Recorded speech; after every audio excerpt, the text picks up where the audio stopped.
Good evening and welcome to Inspire to Achieve Global TV. And thank you for joining me here in the Executive Suite.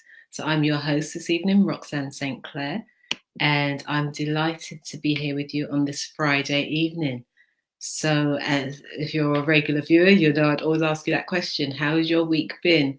Has it been a good week? Has it been a so-so week? Has it been an awful week? Did it go to plan? Did it exceed your expectations? How was your week for you? Because it's always good on a Friday to reflect on the week that's just completed, to really know how to measure and gauge just where you are in your plan. Hi, Susan. Thank you for joining. Lovely to have you on board. So hopefully you'll be interacting and we'll be having a good conversation this evening. And as you know, do remember to like, comment, and share. Also, any questions, insights you have, it's the best way to get the conversation going and to really get value out of this space. Because the Executive Suite is really for you as a leader, as an executive, as a business owner, to come and have that space that's just for you, where you can actually release some of the pressures of the week, of the day, to actually reconnect with your passion and your vision, so that you feel recharged and ready to go out there and achieve what you want to achieve in life. Hi, Pastor Roy. Thank you for joining. Lovely to have you with us on this Friday evening. And I'm really just happy to be here with you tonight to really talk about, what's going on for us. And this Friday evening, what I really like to do is share some insights from my week. It's been quite a busy week this week. Lots been going on, and so there've been lots of learnings, lots of things that I've picked up along the week that I think could be of value to members of our Executive Suite community. So I will actually share that with you and look forward to hearing your comments and what, if you've had similar experiences or how you feel that such an experience could actually impact you. So one of the things, or the biggest takeaway, hi Marcia, lovely to have you with us. You were in my thoughts just before I came on to broadcast, so it's lovely to have you with us. So one of the things that, the key things actually that came out of all of the things that I've done this week is about being connected to something that's bigger than you. And why I say that is I've had such opportunities this week to be around people that are impacting change globally, people that actually make decisions that affect a lot of lives. So really looking at, those interactions, those connections. And it's only through being involved in things that are bigger than me, that aren't focused on me, that I'm able to actually be at the same table, be around a table, being a part of a forum where people are making decisions that impact the lives of many. So I encourage you that where you can find the time, or if you've got that, hi Maxine, thanks for joining, where you've got the time or you've got an interest or a passion, get involved in something that's not about you, get involved in something that's bigger than you, because the blessings and rewards that come back to you are things that you wouldn't even begin to imagine. They're things that you wouldn't even comprehend before getting involved. So I'm going to just leave that with you to sort of germinate and think about that for yourselves, and really sort of now go into some of the more sort of detailed learnings from the week. And one of the things was around prioritizing, because it's we're building up to Christmas. It's getting really busy, and there'll be lots of things that want to sort of jostle for your time and your attention. So how do you get what you have to get done? And the key thing here is really to prioritize. So, most of the days this week, I've had a number of things going on, and I've had to prioritize what I do, how much time I can spend somewhere, who I can devote my time to, and what's the greater impact of the decisions and the things that I actually focus on this week. And I'll give you an example. Actually, there's a couple of. So Monday was such a day. There's a number of things that I had to be involved in. And as you may know, if you're a regular viewer, I could not be here to broadcast on Monday. Thankfully, Bradley was broadcasting anyway. So, there was something greater than us that was at work there that enabled him to be broadcasting in my slot. And therefore, hopefully I wasn't missed too much. But I had to, Monday I had to make some tough decisions and had to prioritize around being in specific places. And that worked and that paid off. The same thing on Wednesday. I had a number of places that I had to be. I had certain meetings that had to be sort of curtailed to enable other events to take place that were crucial events. One such event was a great thank you party where we were informed of the initial payment that we'll be receiving from a fundraising event that took place a few weeks ago. So, which enables us to continue to do great works. So where I mentioned earlier on about getting involved in something that's bigger than you, this was one of those occasions. And, it's paid off because the impact it will have, well, I may as well just say it straight. The proceeds that we received or will be receiving will enable us to sponsor at least 60 girls next year. And by doing that, we are not only changing the lives of those 60 girls, we're changing the lives of their community. And there's a ripple effect around that. So again, it's making decisions around things that have impact. For me, I'm about having impact. So it's about making those decisions that have the right kind of impact. So yeah, it'd be great for me to be sitting down and doing things that are just focused on me. But where's the long-term benefit on that? How will that continue when I'm no longer around? So these are some of the things around, for me, how I prioritize my time. So for yourself, where is your value base? Because again, we put our attention to the things that we value the most. So what is your value base? What are your core values? And therefore, when you look at where you spend your time, are you spending your time in alignment with the things that you value the most? Because if you are, then obviously you've got balance. But if you're not, now's a good time to start looking at, well, where is your time going? And what's the priority to you? And how do you then reassess how you allocate your time? So that's a key takeaway already for tonight. Now, hi Sabrina, lovely to have you on with us. So that's, that I will encourage you to do. And it can be quite challenging because sometimes people want you to do things for them and you're not able to do what they want. And therefore you have to let them down. But what is a priority to you? Because if you're not taking care of yourself and taking care of your priorities, who does? So I'm going to leave you to think on that one. Another of the pointers that came up for me this week that I really feel that it's necessary to reflect on is appreciation. Because without appreciation, nothing works. You can take, and you can take, and you can take. But if you do not appreciate what you're getting, somehow it diminishes in value to you, but the giver, if somebody is giving to you and there's that appreciation is not there, what you then find is that they only give so much over so much of a period of time because people like to know that whatever they're doing for you is of value. And, I'm not talking about jumping up and down and making a big show of it, but it's just that level of appreciation, that recognition that it means something. So that was another key pointer that came up today. I'm actually going to read some of the comments here because I see everyone's chatting to each other. So I'm going to get nosy and get in on this chatting too. So let's see what's been going on here. So it's lovely. Everyone's saying hi to everyone. This is what is great about this platform. It's a real community feel where we can support each other, get to know each other. So it's beautiful. Oh, thank you for that one. I missed you guys too, Pastor Roy, and you were in my thoughts. Although I wasn't here, you were in my thoughts. So let's see. Oh, that's lovely. Thank you. And you rock too. So yes, and again, as you said, appreciation is so important. It is very important. And in life, what you find, especially if you're quite a spiritually based person, you would have experienced that the more you appreciate things in your life, the more of them you seem to have. And it could be anything. It could be the roof over your head.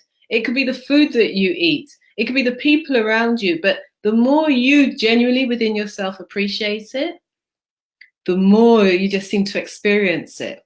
And life takes on a very different complexion. And for me, I know that it just seems that much easier because I'm not looking to improve things. I'm not so looking for something that I don't feel that I have, because I'm in that state of appreciation. I feel that I have, and I feel that I have a lot. And that could actually be part of the reason why people probably just assume that things are always go well for me. Things are always right. It's not. I have some very big challenges. Just that I choose not to focus on the challenge. I look at for the solution, but I appreciate the good that's happening in my life also. So dealing with challenges becomes something that works for me because I always want the solution. I do not believe that I should be down and out, and therefore I'm looking for that solution. So the challenge will be there, and I'm not ignoring it, but I'm there busy sort of over here looking at where I want to be and the result that I want, so that I can work on that to improve the situation, because I don't feel that I need to stay in that space. And let's see, right, so, okay, so Sheldon's saying, oh, you know what, these icons have changed. Right, so Sheldon's saying appreciation and gratitude go hand in hand. It makes life enjoyable and safe. Yes, and it's true. And again, Sheldon will attest to this, that even with challenges, we have to appreciate the challenges, because what they do is they actually get to show you just how strong you are. So sometimes challenges come to show you your own hidden strength, because you can imagine if you're in your comfort zone and life's going really sort of easy and you're not overly stretched, you just keep going, and you may continue to just live day in, day out. So 365 days may go by, but you may not be living those 365 days. You may be living one day 365 times, because you're staying in that comfort zone.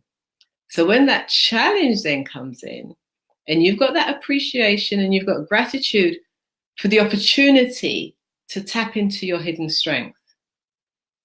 So next time you have something that's adverse, it comes out of the blue, it's not what you want, you're not where you want to be, rather than think, why me? Rather than get annoyed and fed up with it, look for your hidden strength and show that level of appreciation and gratitude for that opportunity to tap into you and go into your untapped potential. Because what you will find once you come through on the other side, how you recognize yourself and what you feel about yourself is far better than where you were before the challenge occurred. And it may seem a bit out there, but having to have applied this time and time again, I tend to feel that it's something that I don't look for the challenges, so don't think that, but it's something that I actually have learned to appreciate. And I know that there is always a solution. And we do have choice, even in our challenges and the hard circumstances. We always have a choice. I'm going to read some more comments. So let's see. Okay, so yes, Sabrina's saying, yes, indeed, I totally agree. And then you've got another, ooh, I like this one. So let me read this one out. So Sabrina's saying, learn to trust your highest thought, your clearest words, and your grandest feeling. Your highest thought is always the thought which makes you feel good. Your clearest words are the words which contain truth and honesty. Your grandest feeling is love. That's beautiful. Yeah, and I totally agree with that and resonate with that one, Sabrina. So thank you for sharing that one. Right, we've got some wordsmiths on here tonight. I'm enjoying this. So, okay, Pastor Roy, I'm informing. I'm trying to get it out as quick as I can. But yeah, but this is what this space is about. It is really where we come together to have this level of conversation and this level of honesty, as Sabrina mentioned, with each other. We have to put on a brave face, but it isn't always hunky-dory. Life does throw things at us that we don't always want, but it's in how we choose to deal with it that actually defines who we are as a person. So it's not the situation, it's not the circumstance that defines who we are as a person. It's what we choose to do about it and how we deal with it that really, really defines who we are.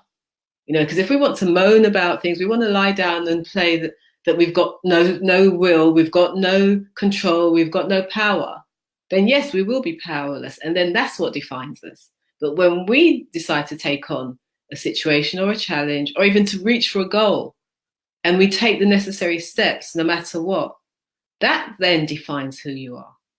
So you get to choose how you're defined. You get to choose that definition for yourself. It's not a label that somebody else puts on you. It's the choice you make that defines who you are and what you answer to. Oh, Beata's on as well. Hi, Beata. Thanks for joining. Right. Exactly. Indeed, they do. Challenges create opportunity to move beyond your comfort zone. And that is it in a nutshell, because otherwise, even if you haven't got a challenge or something to reach for, you don't stretch, you don't move. And we weren't really born not to grow. Can you imagine if we were born and we all stayed babies? It'd be a bit difficult. So, we're all born to grow and stretch. And one of the things that I actually learning from this week was about be open to learning.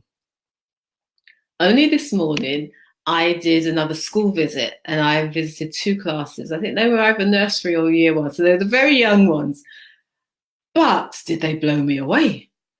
Those little people asked some very insightful questions. They shared their knowledge.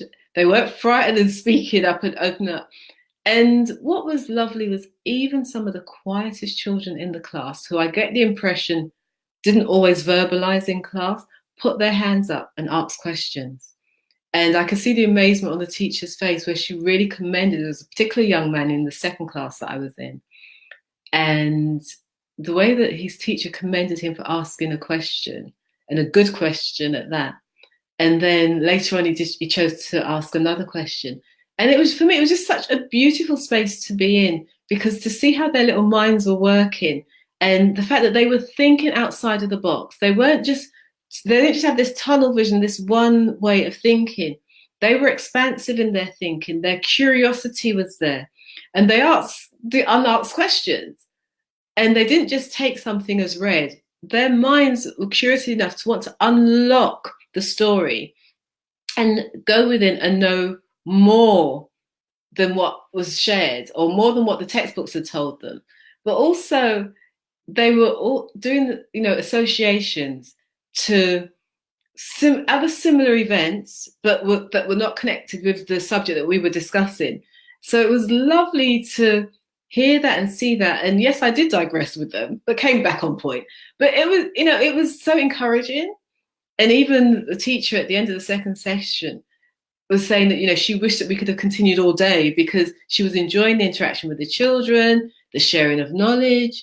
And I just, I have to keep saying to us as adults, we have to stay and remember to be curious. Remember to actually think beyond what we know and what we think we know, but to really stay open to learning and maybe look at something from another side. So rather than just sit on one side, and here's a tip for you. And I remember I did this in training when I was training and doing my life coach certification. One of the things that we used to do was that to see things from the other person's perspective, you had to move into their space. So if we were working with a partner, for example, we would do our role in our space.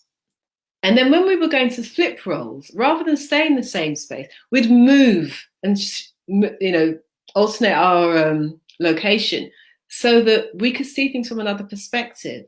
So even with us, if we're in business, if we're in relationships, sometimes we need to shift where we are so that we can see things from another viewpoint, another perspective. And I'll give another example in this week, again from a learning in this week. And I think I've got something here that mentions it, which is overcoming, conflict or potential conflict. Now, there was a scenario this week where somebody that has been a bit of a challenge for me in recent months, there was an event that was meant to include them, but very few people wanted to be there. And it would have been easy to sort of say, oh, let's not bother doing it. There aren't going to be many people there. But there was another side of me that said, well, that's not fair. You need to honor that person and you need to be there. So I was there, and I said, there's only a few of us that showed up. But it turned out to be such a beautiful evening and a good opportunity to sit down and have that face to face time with that person, just meeting them where they were at and having conversations. And it was so interesting because, again, if you listen to people enough, you will hear exactly what's going on in their head because they cannot help but talk from that place that they're sitting in. So I could see the game plan, I can get the understanding, and I thought, yeah, it's fine. You've got your opinion, you've got your way of thinking. I know what I'm here to do, and I don't have to be fighting you on a point. I don't have to be arguing with you, but I know why I'm here, and why I'm here is not about me; it's about something else. So we go back to our earlier opening about being involved in something that's bigger than you, and so it's always good to shift positions sometimes. So if you're in a potential conflicting situation, rather than fight a point, maybe it's time to just step back sometimes and reverse the position and put yourself in the shoes or the seat of that potential person of conflict to see, well, where are they coming from? What is going on in their space? And how are you impacting that? So therefore, you can then see where you have the power to shift or help the situation. So I hope that that's been useful. And I'm keeping an eye on time because, again, today, timing is very important. So I've got a bit more to go through with you. Oh, that's lovely. Thank you, Pastor Ron. I think there's lots of prayers going out on that because some very, very interesting and miraculous occurrences have been happening in the last months. And I don't, because of some of the sort of sensitivity of some of the things that I do, I don't go into a lot of things. But that evening when I came back, I had 2 letters to open, and they came from some fairly high-ranking individuals, and they were beautiful letters that were actually one commending some work, but 2 showing their level of support and the fact that they were prepared to support me in a particular role. And I thought, wow, I've not even had face-to-face conversations with these people, but I've received letters of support, letters of their level of commitment. And, I know there's good going on out there, but again, it shows me that consistency is so important, and having the right intentions and doing things for the right reason. And Sabrina mentioned it earlier on in that the fundamental and the key principle for life is love.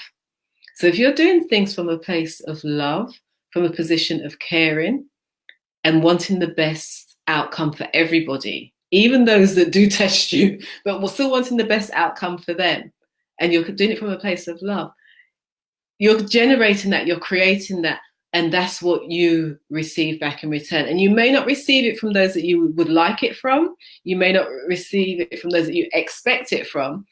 However, you will receive it because you can only get back what you give out. And I strongly believe that, and I do know that. So if you want to receive good, you have to give out good and do it genuinely, not to show and to look good, but genuinely from your heart. Give out good and want good for others. And I always say, if you want as much for others as you want for yourself, then that's a good place to be in. Because even if today they're deemed to be up here and you're here, because you want as much good for them as you want for yourself. And if you're wanting that for them, that in turn means you want it for yourself. And you're already putting yourself there with them. So you're not trying to pull them down. You're not trying to tear them down. You don't have to make them look bad so that you look good, because you can feel good in their success, and potentially they will then feel good in your success.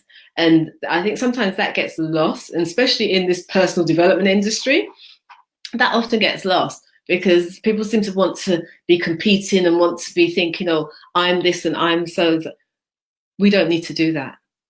Because if you really care about people, and this conversation's gone away from where I was taking it, but hey, you know what? It needs to be said, so it's coming out for a reason. But if you really, hi Robert, lovely to see you. And you know what? I'm wrapping up soon, but at least you're here. So, you know, if you really care about people and you want good for others as well as wanting good for yourself, that is what, you know, you're putting out there. And that's what's going to be reflected back to you, because life is a mirror. So what you put out is what you get back. And normally you get it back multiplied. So can you imagine if you've got ill will towards somebody else and you're wishing ill for them, what are you really wishing for yourself? And remember, what you're wishing for them is multiplied back to you. So I always say, you know, do things from a place of love. Do it with a genuine heart, not to show, because when nobody else is there and you have to put your head down at night, you still have to be with you. And if you can't hand on heart say that you want good for others and around the world, you've got to live with that. And sometimes that's harder to live with than just being happy for progress and for others to do well, because that other person that you help to get out there may be the same person that helps to pull you up, or it may even be somebody else connected to them that helps to pull you up. So I've gone into a lecture tonight, which wasn't intentional, but hey, we're amongst friends. Right, yes, Maxine, as you said, law of attraction. So, you know, definitely. And it's funny where people say it's law of attraction, but it's really the universal laws, because you know, life is about balance, and whatever it is, it's that energetic force around whatever, you know. You've probably seen the water experiment, where even the words that we speak impact what happens around us. So if we're uttering words that aren't in line with what we say we want, then what we're really putting out there is a mixed message, and it's not what we really want. It's not what we're really saying. So we really do need to first and foremost be responsible for ourselves and check ourselves before we can do anything else. And it's tough, because you've got to be constantly vigilant and aware of what you're doing and what you're saying. But it also pays off. And it may take a little time, but once you get into that habit, what then happens is you start seeing instant results. You see quick results. You get things from places that you didn't even consider, you haven't even imagined it would happen. But you know, you get the blessings. For want of a better term, you get the blessings. You get the doors opening for you that you don't even have to knock on yourself. So it's fun. It's fun. It's a fun place to be in. It really is. So. Right, so, is when you say the coolest man on the planet, Pastor Roy, is this our friend Robert that you're speaking about? Right, I'm going to read some more comments, because I'm wrapping up early-ish tonight, because as I said to you, this week is such a busy week, but I had to touch base with you guys tonight. So. Wow, Robert, as per usual, you've got lots to share, so I'm going to have to look at yours after and respond to you. Hi, Adam. Thank you for joining as well. And what's Robert saying? I like that one, Adam, actually. You said, if you believe in yourself, anything is possible. Exactly, because if you don't believe in yourself, how are you going to encourage others to believe in you and to support you and to be your big champions if you can't even be a champion for yourself? So thank you for that one, Adam. Right. Okay, and Robert's saying it takes much work to live with hatred, and you're too much of a fan of efficiency to bother. I like that one. That's a good one. And that's a good thing for people to remember, actually. The energy and force that you put into hatred and negativity, if you were to put that same level of energy and passion, because you see, you know, some people really think they seem to have this passion. So you put that same level of passion and energy into things that, you know, make you feel good, things that ooze positive vibes and positive energy. Can you imagine what that magnetic force would be like and what you'd be pulling back to you? So I really like that one, Robert. So thank you. I might have to borrow that myself. So let's see. Here we go. Right. So love conquers a multitude of negatives, and it so does. You know, it really does. And you even see it with babies when they're crying. You know, if a baby's crying and the mother's all frazzled and she's holding that baby and she's trying to get it to calm down and to, and quiet down, that baby normally cries louder and harder. Whereas if the baby's quiet and the mum's calm, she's cool, she's loving, she's got that baby there, they feel that love, they feel that calmness, they feel that energy, and they feel safe. And the crying subsides a lot quicker. So yeah, it does conquer a lot of negativity. All right, so yeah, loving your comments tonight, loving your shares. And let me just see if there's anything else specific that I wanted to share with. I know one of the things I wanted to share with you, and then I'm going to have to wrap up. And it's another learning from this week, and it's about delivering extra value. Because I think sometimes people always want that quick win, but not really acknowledging and recognizing that sometimes you have to deliver extra value, deliver what people aren't expecting you to deliver. And those of you who are in the 59 Days of Successes private group where we're sharing our daily wins up until the end of the year, you would have seen me do a post a couple of days ago about a client of mine. Actually, I think it was yesterday, a client of mine who called me and was just chatting and was sharing with me how a particular health issue that they've been dealing with for the last 2 years, how it seems to be resolving itself. And when I go in to do work with them within the business, and we always end up chatting about how they're feeling, how the situation's going for them, their last hospital visit, what the consultants could and couldn't do, and so forth. And we have a good old chinwag about it. And then I talk around how I dealt with a similar situation, totally cleared it. And so we've been talking about that for the last few months or so. And on Thursday, they basically shared that the situation's been clearing up, it's been sorting itself. They've gone to the hospital that morning, and the person that saw them looked at them and thought, oh, it's looking much better. So that means that what I had planned for you today, we won't be doing that. And you can go home, and we don't want to see you now until March. So you can imagine my clients' joy in that they're feeling better within themselves, and even the consultants are sort of at a loss to understand and see how, what's caused the change. Now, we had spoken about certain things that they could eliminate from their life and so forth, which they have been doing and testing. And it's, when you get calls and you hear things like that, and where I was saying to you before, things aren't always about you, but where you're able to do something for somebody else and they can go, and I know, Robert, you will relate to this because that's your mode of operation. But it's just such a joy to hear that and hear that person's voice on the other end of the phone when they're feeling good about themselves. And this is why we get into what we do. And in fact, I think for most people on this call are about people, are about helping others, and these are the things that, keep us doing what we do. These are the things that we know that we're on the right track. Because when you can just get a simple call like that, that doesn't want anything else from you, but you get a simple call and just hear the joy in their voice and hear that things are working for them, that in itself is invaluable. So that's why I say always deliver extra value, because you do not know how deep that impact will be. Because I could go in, just do my stuff, not really want to know much about what they're going through, because that's not what I was there for. But it's creating that personal connection where you give that person the space, because we don't always know what's going on in somebody else's life.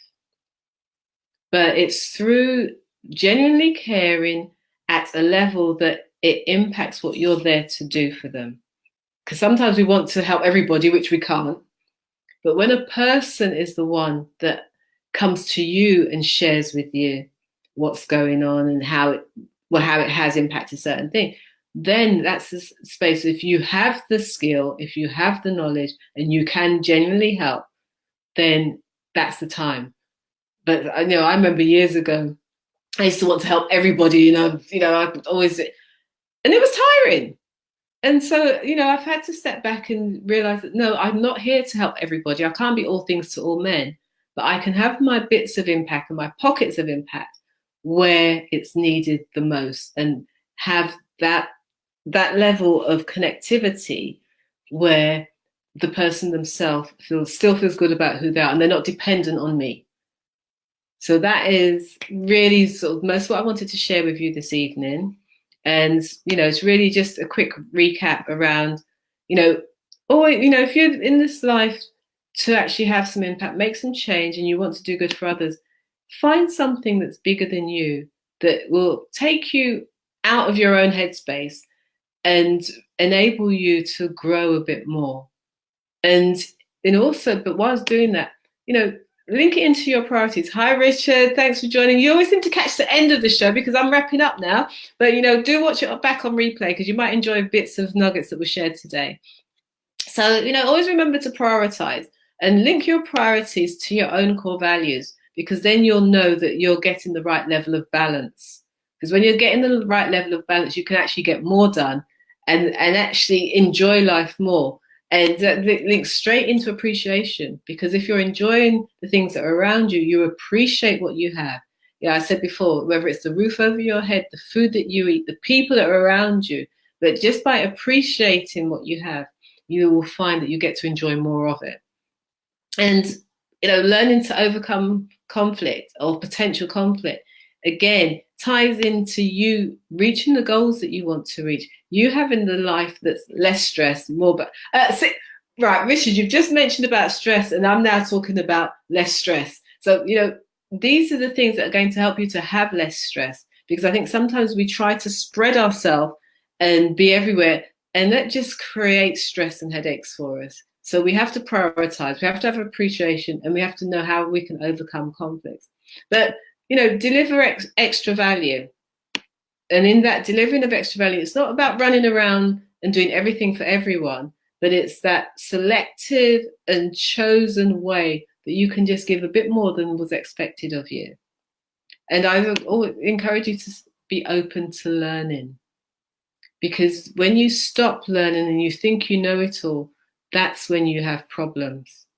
But if you're open to learning and you can see things from another perspective, and it may be the same story, it may be the same situation, but see it from another perspective, and then you could realize that there are ways that you can shift maybe what you're doing, or shift your thinking in a way that's more progressive for you. So I think what I want to, and yes, spoke about challenges and how challenges are an opportunity to find your hidden strength and to go into your untapped potential. So if you think on those things from this evening and maybe ponder them over the weekend, and then, as I always say on a Friday, look at the week ahead. What do you want to achieve next week? So what plan can you put in place so that next week's even better than this week was? So on that note, I'm going to say thank you for joining. Please remember to continue to like, comment, and share, and have an awesome weekend. Come back and join me on Monday evening at 7, and we can have another chat. Maybe things will happen over the weekend that we can share on Monday, and we can put some plans in place so that you have an awesome week next week. So I'm going to say take care and bye for now.